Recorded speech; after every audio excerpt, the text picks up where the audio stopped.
What time did people wake up in ancient Jerusalem? Who fetched the water each morning? And from where? What sounds filled the city before the temple gates opened? Stone streets begin to warm under the first light of day. A household stirs. Clay jars are lifted carefully. Bread is prepared not for ceremony, but for survival. These were not exceptional moments. They were the rhythms of ordinary life, repeated day after day, 2,000 years ago. Jerusalem in the time of Jesus was not lived from miracle to miracle. It was shaped by routine, by work, family obligations, seasonal pressures, and quiet acts of devotion woven into daily tasks.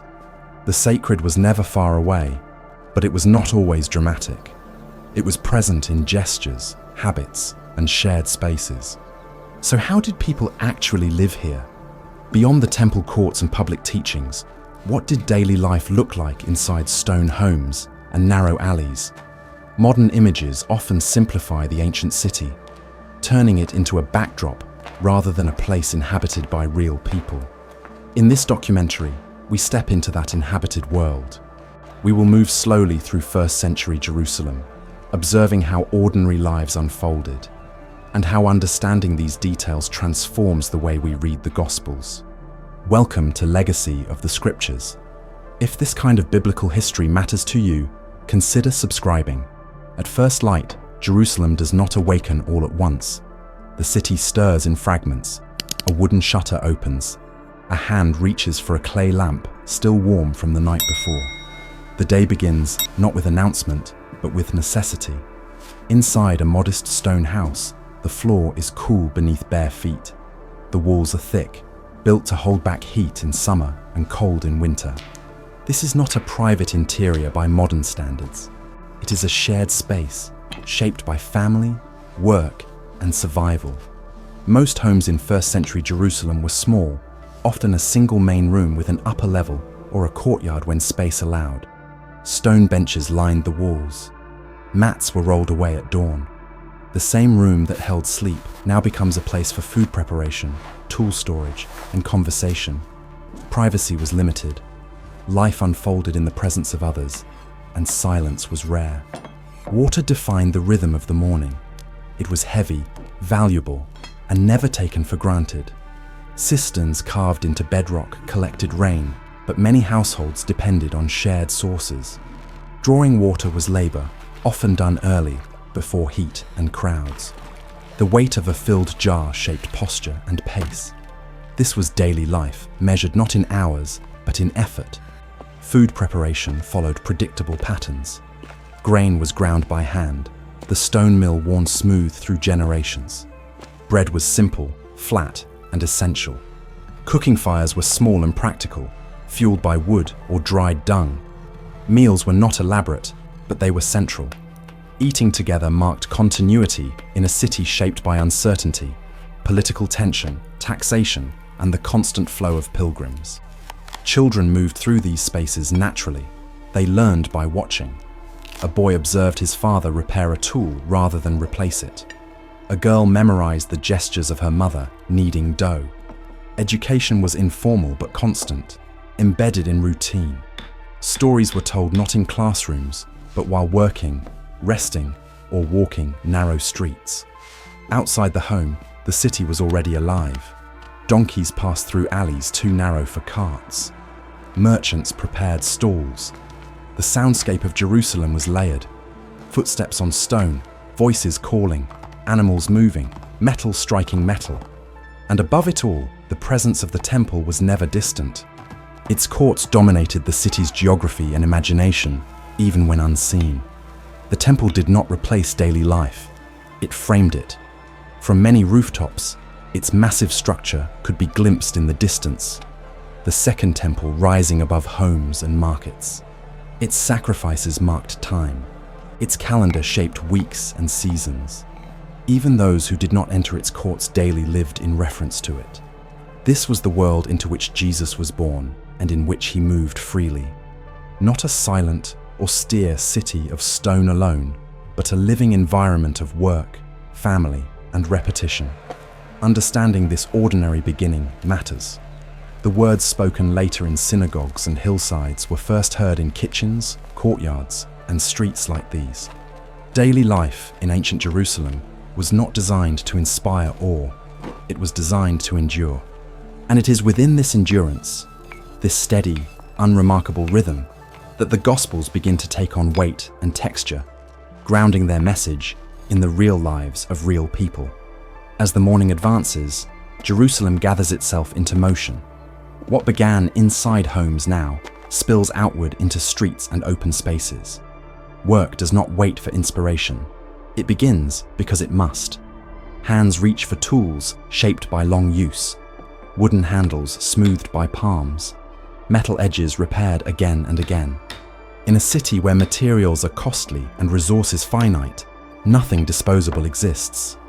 Artisans open their workshops directly onto the street. A stonecutter adjusts his grip, reading the grain of the rock before striking. A potter inspects vessels left to dry overnight, tapping lightly to test their strength. These sounds are familiar, reassuring.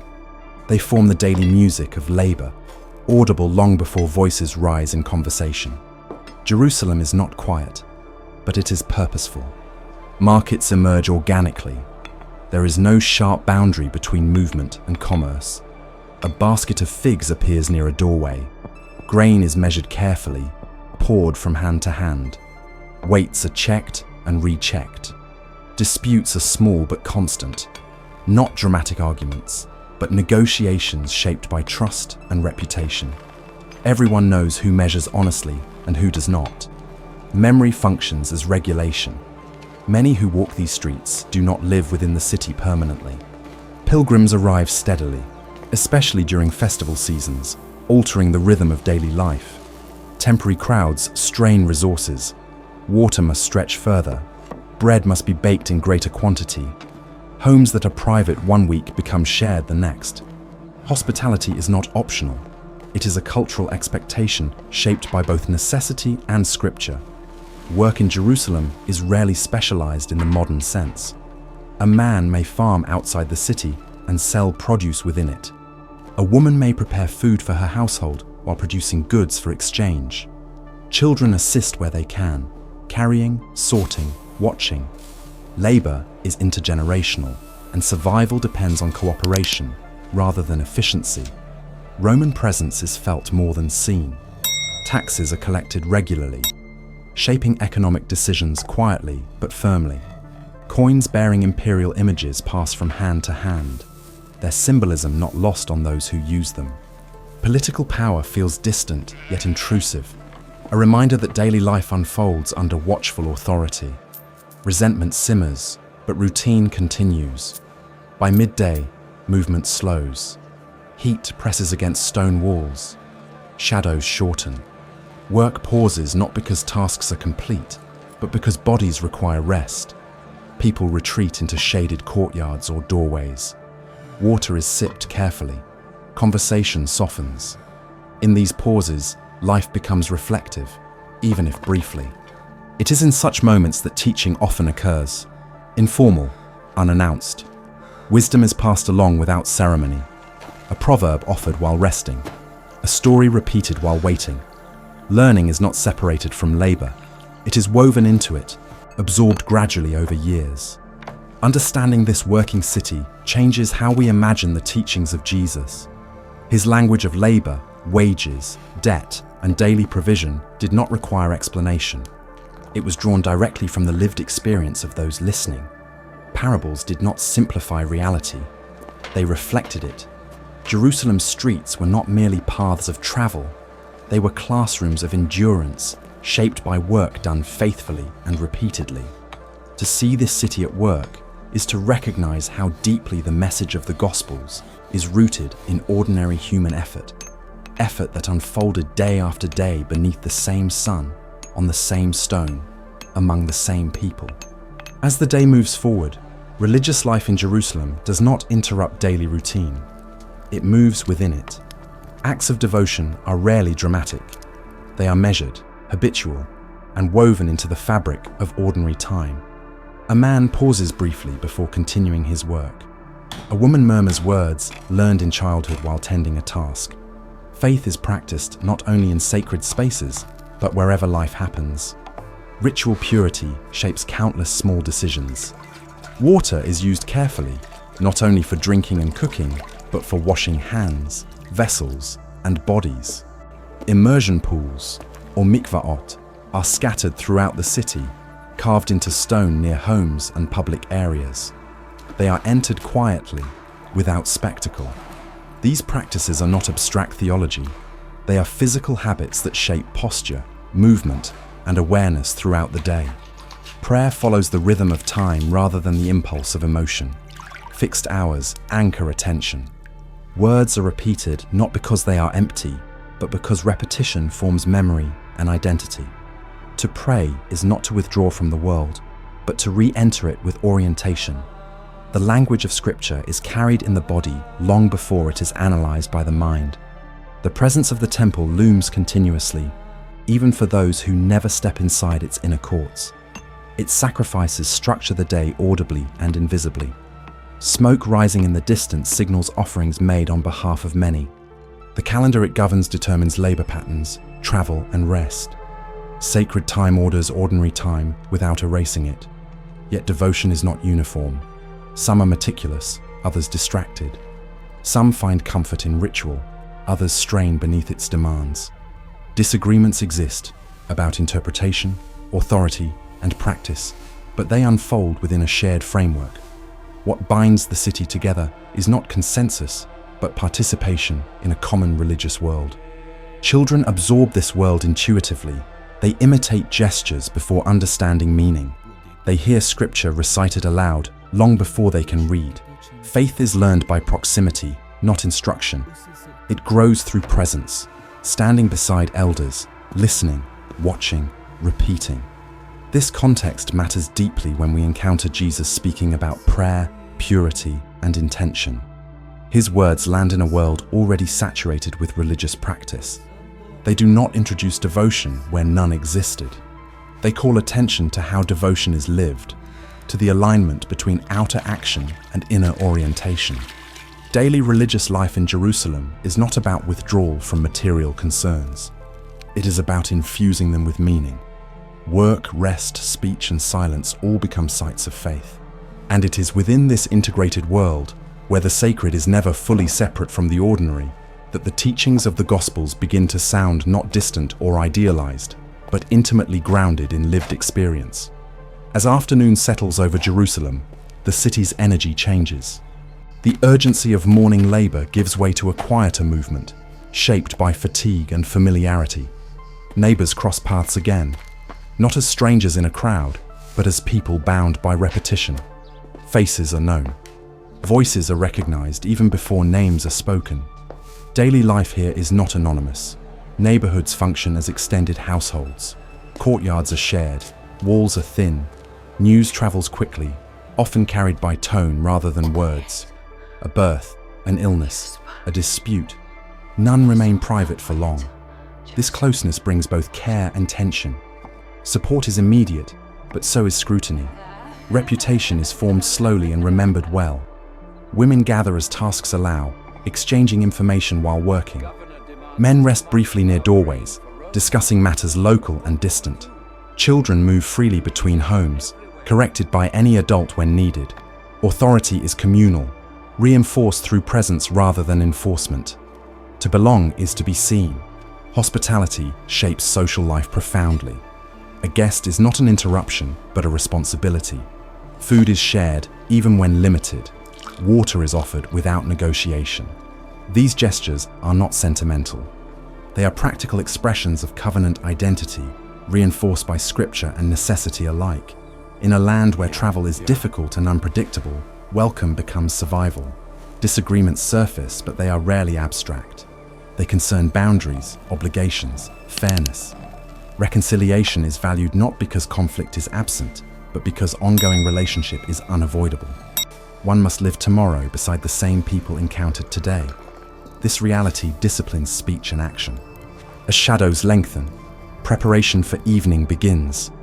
Lamps are checked. Food is portioned carefully. The city grows inward again, retreating into homes and shared spaces. Noise softens. The pace slows. Reflection comes naturally when movement ceases.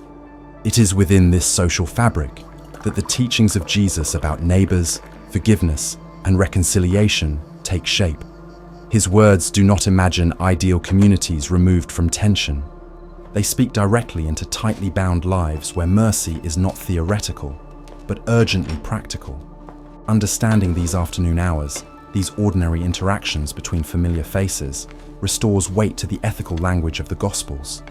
Love of neighbor is not an abstract command issued to strangers. It is a daily discipline practiced among those one cannot easily avoid. Jerusalem, in these hours, reveals itself not through monuments or rituals, but through relationships sustained under pressure. Faith is tested not only in prayer, but in proximity. And it is here, in shared courtyards and narrowing light, that the lived meaning of community quietly unfolds. As evening descends, Jerusalem becomes smaller. The wide movements of the day fold inward, and the city settles into contained spaces of light and shadow. Oil lamps are lit one by one, their flames modest but steady. Inside stone homes, the air carries the scent of smoke and food. Outside, the streets grow quieter, not empty, but restrained. Night is not a time for productivity. It is a time for preservation. Doors are secured. Tools are set aside. Bodies rest because they must. The darkness beyond the lamplight is real and respected. There are no streetlights to soften it, no separation between night and vulnerability. Safety is found in closeness, in family, in shared walls, in familiarity. Meals in the evening are unhurried. Bread is broken deliberately. Words are exchanged sparingly. Stories return. Not performances, but remembered fragments of scripture, family history, and hope. These are not lessons delivered from authority, but memory passed gently from one generation to the next. Faith is transmitted not through spectacle, but through repetition. On rooftops, some pause to breathe cooler air. From here, the city reveals its quiet geometry. Stone upon stone, lamp upon lamp. The temple is no longer active, yet its presence remains. Even unseen, it anchors the night, reminding the city that time itself is ordered beyond human control. Reflection comes naturally in these hours, not philosophical reflection, but lived awareness. Questions linger without urgency. Tomorrow's labor waits. Uncertainty remains. Yet the day has been endured, and that endurance carries meaning. Life here is not defined by constant progress, but by faithfulness within limits. This rhythm, morning labor, midday pause, afternoon relationships, evening rest, forms the unseen structure behind the gospel narratives. When Jesus speaks of light and darkness, of watchfulness, of daily bread and tomorrow's worries, he draws from a world that understands these realities bodily, not abstractly. The teachings do not float above this life. They are grounded in it. They speak to people who know hunger and fatigue, who value community because isolation is dangerous, who understand dependence on land, on weather, on one another, and ultimately on God. By nightfall, Jerusalem does not feel ancient or distant. It feels human, fragile, persistent. The city rests not because it has resolved its tensions, but because rest itself is an act of trust. And it is within this trust, renewed each night, that the world of the Gospels takes its deepest root. When we step back from the details, from stone floors and water jars, from markets and courtyards, from lamps lit against the dark, a quieter understanding begins to form. Ancient Jerusalem no longer appears as a distant symbolic setting reserved only for sacred moments. It reveals itself as a lived city, shaped by limits, routines, and resilience. A place where faith was not practiced apart from life, but carried within it. Seeing daily life in Jerusalem 2,000 years ago brings the Gospels closer, not by simplifying them, but by grounding them. The words attributed to Jesus emerge from a world that knew fatigue, hunger, dependence, and hope, carried one day at a time. His teachings speak into a rhythm already familiar to his listeners, a rhythm of work and rest, of obligation and mercy, of community held together under pressure. This historical perspective does not reduce the spiritual meaning of the texts. It deepens it. When we understand how people lived, we better understand what they heard. Parables about bread, light, neighbors, debts, and watchfulness are no longer abstract ideas. They are reflections of a shared experience, spoken into real kitchens, real streets, and real relationships. Jerusalem in the first century was neither ideal nor static. It was complex, tense, and deeply human. And it is precisely within that humanity that the message of the Gospels takes shape. Faith here is not an escape from daily life. It is a way of inhabiting it with attention, responsibility, and trust. To read the Bible with this world in mind is to slow down, to notice what is often overlooked, to allow history, archaeology, and lived experience to inform belief rather than compete with it. This kind of understanding does not demand certainty in every detail. It invites humility and presence. As modern readers, separated by centuries, we do not enter this world to romanticize it. We enter to listen more carefully, to recognize that the sacred often unfolds quietly through repetition and faithfulness, rather than spectacle. Thank you for walking through ancient Jerusalem with us. If you found this exploration meaningful, subscribe to Legacy of the Scriptures for more historically grounded, biblical storytelling. You are welcome to like this video to support the channel. Feel free to share it with others who value biblical history and thoughtful faith. And we invite you to comment below with a personal reflection. How does understanding daily life in the time of Jesus change the way you read the Gospels today?